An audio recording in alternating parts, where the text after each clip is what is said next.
취준생 브리핑 경영변화 전문가 신현종입니다. 하반기 준비를 하는 분들 연봉 관련된 부분 정말 궁금하시죠? 제가 최근 상반기에 나왔던 데이터를 좀 취합해가지고 2023년 직장인 초봉과 연봉 어떻게 되는지 같이 한번 다뤄보도록 하겠습니다. 보통 우리가 뉴스를 좀 읽어볼 때 돈 얘기 나오면 당연히 누구나 열심히 보죠. 그리고 내가 받을 수 있는 월급 또는 내가 앞으로 가망소득이라고 하죠. 이런 급여 한번 좀 어느 정도 수준에 있는지 모두 관심 있어 합니다. 그래서 기사를 보면은 뭐 상위 0.1% 너무 멀죠? 내 얘기는 아닌데, 자, 여기 평균 뭐 18억이다 막 엄청 뭐 억억 하니까 다들 이게 뭐야 라고 생각을 할 수 있는데, 우리가 조금 더 현실적인 이야기를 좀 내려와 볼게요. 뭐 월급 8천만 원 받으면 0.1%다 라는 이야기를 하거든요. 그쵸? 저 정도 급여를 받았을 때 월급 8천만 원? 야, 정말 실감이 안 가죠. 자, 이런 것들 보면서 내가 받을 수 있는 기준의 급여는 어느 정도 순위에 들어가는지, 자, 정말 돈이 중요할까요? 자, 이런 부분들 같이 한번 이야기를 나눠보도록 하겠습니다. 최근에 물어보면은요, 예전에는 당연히 직장을 어떤 걸 기준으로 선택하세요? 뭐가 제일 중요하세요? 물어보면 그냥 10이면 10, 100이면 100 다 돈이었어요. 근데 요즘은 조금 다양해졌습니다. 당연히 돈 이야기를 하는 거는 뭐 당연한 건데, 워라밸이 중요하다고 하는 분들이 있어요. 그러니까 내가 퇴근 후에 뭐 운동을 한다거나 아니면 다른 취미를 즐기는데 회사가 그거를 충분히 서포트해 줄 수 있는 환경을 가지고 있는지, 이런 거 당연히 봅니다. 자, 그리고 근무 시간도 중요하게 생각하는 분들이 많이 있죠. 그래서 법적인 근로 시간 내에서는 상관없는데 그거 이상 뭔가 더 시키거나 돈을 준더라도 나는 하고 싶지 않다. 자, 이런 얘기들 많이 하시죠. 자, 이런 것들이 기준이 많이 바뀌고 있지요. 자, 아까 데이터를 좀 끌고 와 볼게요. 제가 국가통계 포털이랑 디노드림이라는 블로거분께서 올리신 내용을 좀 가지고 와서 제가 도표를 좀 갖고 왔는데요. 보통 우리가 중위소득이라는 개념이 있어요. 그러니까 가장 많이 버는 사람과 가장 못 버는 사람의 중간치를 보면은요, 3,003만 원이라는 데이터가 나와 있습니다. 이건 통계에서 갖고 온 데이터니까 뭐 따로 숫자를 바꾼 건 아니에요. 자, 여기에서 50%가 3,003만 원이면 실수령액 계산기로 해봤을 때 월 223만 9천 원 정도 나옵니다.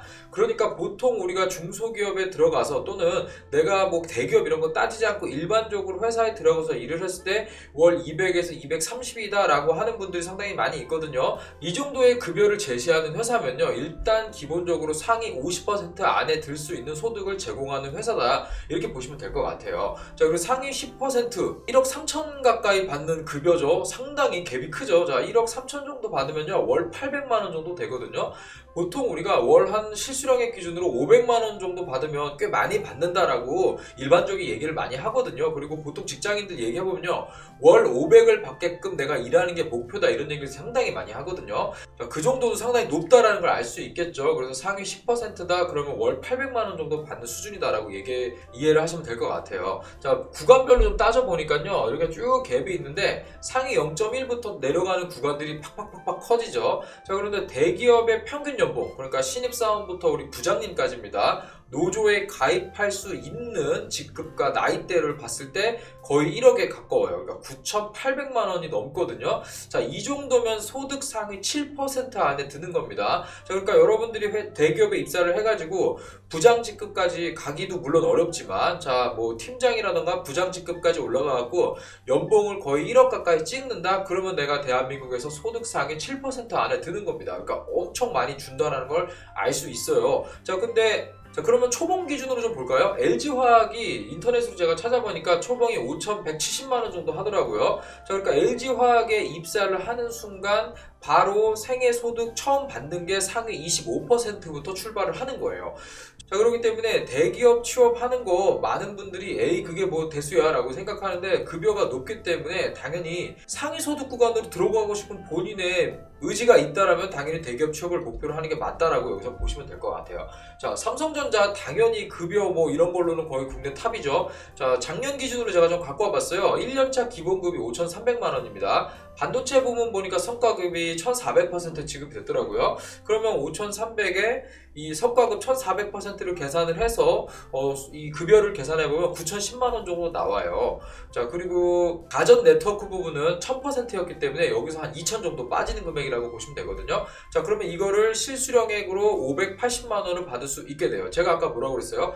보통 직장인들이나 또는 저희처럼 프리랜서 일하는 사람들도요, 한 월 500원 벌어야 기본적인 생활 가능하지, 이런 얘기 진짜 많이 하거든요. 그래서 이 정도 급여를 준다라고 여러분들이 보시면 될 것 같아요. 자, 그래서 급여표로 좀 보면요, 1위부터 10위까지 급여를 기준으로 나타낸 표인데, 여기에 보면은 5,100만원부터 4,200만원까지 나와 있거든요. 그래서 보통 대략 4,300만원이 되면은 월 실수령액이 한 300만원 정도 돼요. 자, 그래서 요 정도 금액이면은, 자, 이 정도의 초봉을 제시를 하고 있다라는 걸 우리가 볼 수가 있겠습니다. 자, 그러면 중소기업 같은 경우는 얼마나 줄까요? 보통 중소기업 대졸 신입사원의 평균 연봉은 2,881만원이라고 합니다. 자, 그러니까 대기업 수준의 한 60% 정도라고 보면 되거든요. 근데 중소기업이 참 특징이 재밌는 게 연봉 최저가 정말 낮은데 대기업보다 더 주는 데도 많아요. 그러니까 최저와 최고의 차이가 크다 보니까 이거를 참 평균 내기가 상당히 어렵습니다. 그러다 보니까 여러분들이 어디 들어갔을 때 월 200도 안 주는 데도 있다는 얘기가 진짜야? 막 이런 얘기를 하거든요.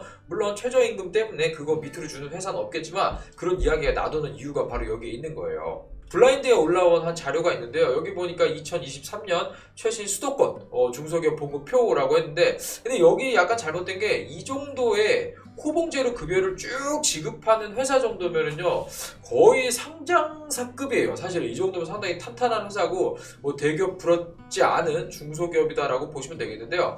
이 표에 보면은요, 하나 보실 게 있어요. 사원 25세에 3천부터 시작을 하죠. 그러면 대기업에서 주는 돈보다는 매우 적다라는 걸 알 수 있습니다. 자, 그런데 부장님 49살 되신 분 거의 연봉 1억 가까이 받으시죠. 자, 그러면 여러분들이 이 표를 봤을 때, 자, 중소기업이 직급이 올라간다고 해서 이 사람들 다 뭐 월 200만원씩 주고 하는 건 아니거든요. 그래서 일정 부분 초봉이 낮지만 어느 정도 회사에서 일을 하면서 직급이 올라가고 연차와 호봉이 올라갈수록 급여가 따라서 올라가는 곳들이 꽤 많이 있어요.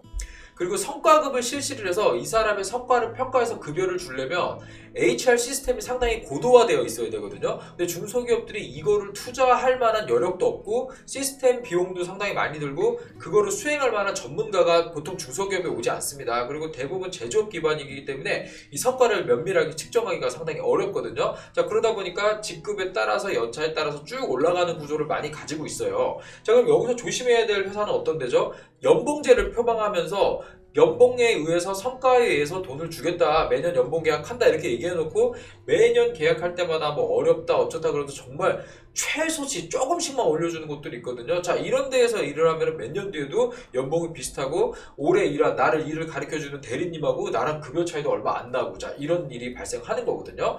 자, 제가 최근 현장에서 학생들 많이 만나고 있어요. 방학 기간인데도 코로나 때 못했던 보복 학습이 좀 많이 있는 것 같아요. 제가 볼 때는. 그래서 최근에 저도 상당히 많이 강의를 다니고 있는데, 요즘은 얘기를 해보면 본인의 어떤 성장 또는 지적 성장을 회사 선택의 기준으로 말하는 사람들이 진짜 많이 늘어나고 있어요. 뭐 돈은 어느 정도 기업에서 챙겨줄 거라고 저는 믿고 있습니다. 또는 나중에 제가 일을 해서 제 급여를 찾아가게끔 제가 노력하겠습니다. 이런 사람들 최근에 많이 늘어나고 있거든요. 자, 정말 돈이 목적이라면 지금 돈 벌려고 다들 뭔가 열심히 일을 당장 해야 될 것 같지만 조금 더 내가 더 좋은 일, 좋은 곳에서 내가 원하는 곳에서 일하기 위해서 조금 더 대기하고 있는 기간들이 조금 더 길어지고 있는 추세거든요. 물론 취업을 급하게 한다고 해서 여러분들이 너무 좋은 건 없어요. 자, 그렇지만 또 너무 늦게 하는 건 아니죠. 너무 재다가 여러분들 아예 들어갈 문이 닫혀버릴 수도 있습니다. 자, 적절한 범위 안에서 사회 진입을 해서 일을 시작했을 때 회사를 정말 이상한 데를 여러분들이 들어가지 않는다고 하면은요, 일정 수준은 보장해 준다는 걸 여러분들이 아시면 좋겠고요. 자, 입사 통보를 받기 전에 연봉이 어떻고 따지면은 이상해 보이지만 회사에서 합격 통보로 오는 순간부터는 여러분들이 연봉이 얼마냐, 인센티브 얼마냐, 회사에서 복지제도 어떤 거 있냐, 그때부터 적극적으로 물어보셔도 되거든요. 자, 그때 마음에 안 들면 여러분들이 안 하셔도 되는 거예요. 계약 안 하고 다른 회사를 알아보셔도 되는 겁니다. 자, 이런 거 생각하셔갖고 여러분들이 돈도 한번 좀 보시면서 이번 하반기 취업 준비하는데 조금 도움이 됐으면 좋겠습니다. 네, 오늘 제가 준비한 콘텐츠 여기서 마치도록 하겠습니다. 경영변화 전문가 신현종이었습니다.